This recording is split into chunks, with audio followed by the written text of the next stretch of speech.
Je suis retourné chez moi pour picoler.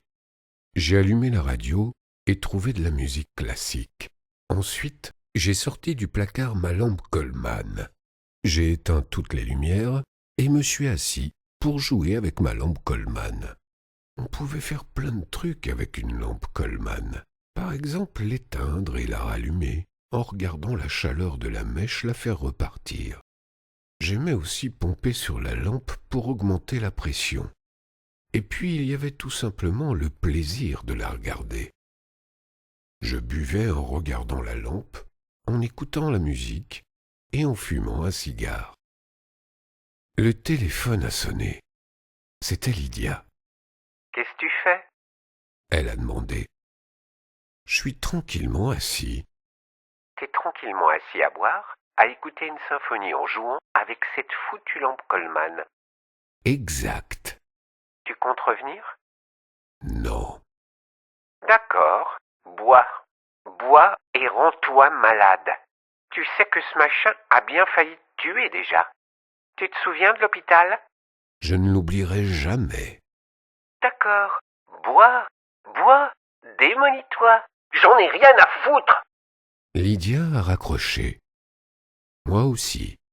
Quelque chose me disait qu'elle se souciait davantage de sa prochaine baise que de mon éventuelle mort. Mais j'avais besoin de vacances. J'avais besoin de repos.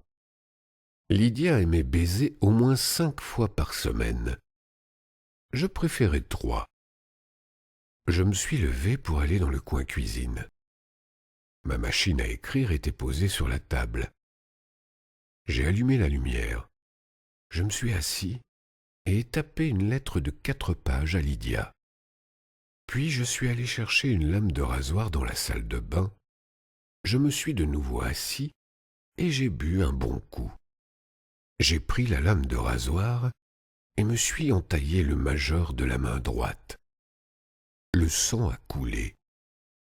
En bas de la dernière page, j'ai signé mon nom en lettres de sang. Je suis sorti jusqu'à la boîte aux lettres du coin de la rue et j'ai glissé ma lettre dedans. Le téléphone a sonné plusieurs fois. C'était Lydia. Elle hurlait. « Je vais danser dehors. J'ai pas envie de rester seul pendant que tu picoles. » Je lui ai dit. Tu agis comme si chaque fois que je bois, je sortais avec une autre femme. C'est pire. Elle a raccroché. J'ai continué à boire. J'avais pas envie de dormir. Il fut bientôt minuit, puis 1h du mat, 2h du mat. La lampe Coleman brûlait toujours. À 3h30 du mat, le téléphone a sonné. Lydia. « Tu continues de boire ? » ?»« Bien sûr. Espèce de fils de pute !» Quand tu as appelé, j'étais en train d'enlever le papier d'emballage d'une bouteille de Cutty Sark. Elle est superbe. Tu rates quelque chose. Elle a raccroché violemment. Je me suis servi un autre verre. Il y avait de la bonne musique à la radio. Je me suis installé confortablement. 10 ou 15 minutes ont passé. La porte s'est ouverte brutalement. Lydia a fait irruption dans la pièce. Elle haletait. La bouteille était posée sur la table basse. Lydia l'a vue et l'a saisie. J'ai bondi et me suis emparé de Lydia. Quand j'étais paf et que Lydia piquait sa crise, nous étions quasi à égalité. Elle tenait la bouteille en l'air, loin de moi, et tentait de sortir avec. Je me suis agrippé au bras qui tenait la bouteille pour essayer de la lui arracher. « Salope! T'as pas le droit! Donne-moi cette foutue bouteille !» Ensuite, on s'est retrouvés sur la véranda à se crêper le chignon. On a trébuché sur les marches avant de tomber sur le trottoir. La bouteille a fait un vol plané, puis a éclaté sur le ciment. Lydia s'est relevée, puis est partie en courant. J'ai entendu sa voiture démarrer. Je suis resté allongé. Je regardais la bouteille brisée. Les morceaux étaient à une trentaine de centimètres de moi. Lydia est partie. La lune était encore haute. Dans le fond de ce qui restait de la bouteille, j'ai vu une gorgée de scotch. Toujours allongé sur le trottoir, j'ai tendu le bras et porté le tesson de verre à ma bouche. Une longue écharde a bien failli me crever l'œil quand j'ai éclusé le whisky. Ensuite, je me suis levé et suis rentré. J'avais une soif terrible. J'ai arpenté la pièce en ramassant des canettes de bière pour boire les dernières gouttes de chacune. À un moment, je me suis retrouvé avec des cendres plein la bouche. Je me servais souvent des canettes comme cendrier.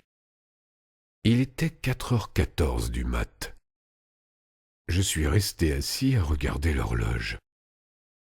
J'avais de nouveau l'impression de travailler au bureau de poste.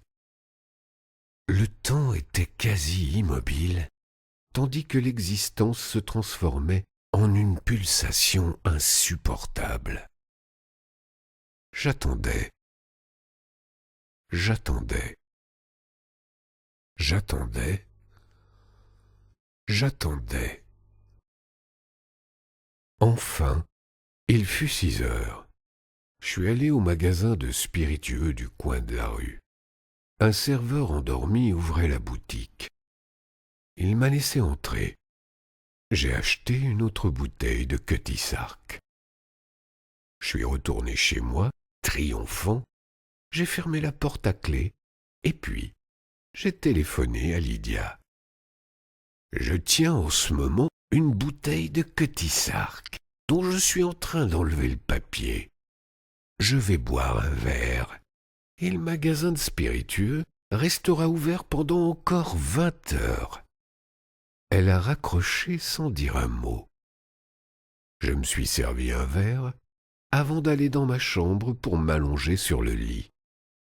Je me suis endormi, tout habillé.